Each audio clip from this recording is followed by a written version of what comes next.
To make the mayonnaise, begin by separating your eggs.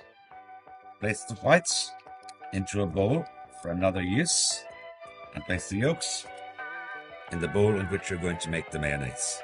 If a little shell falls into your egg whites, use the larger part of the shell just to lift it out. And place your egg whites in the fridge or the freezer until later. To your egg yolks, add a little salt, pepper, mustard, and vinegar. White wine vinegar.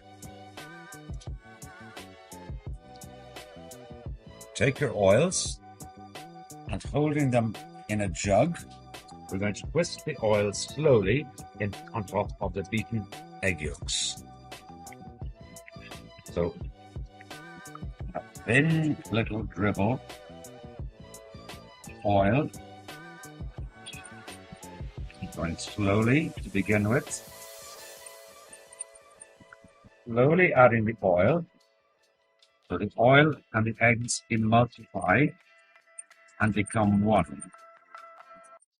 If your bowl keeps whizzing around as you're whisking, take a tea towel and place it underneath the bowl, and that should just help to secure it in position so it won't be spinning around as you add in the oil. The mayonnaise is thickening up really beautifully, lovely sort of creamy consistency.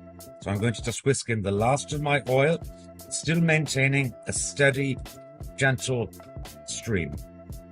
That's all of my oil in. Let's give it a few final little whisks. So taste the mayonnaise to ensure your seasoning is correct. Pop it into a covered container in your fridge until you're ready to use.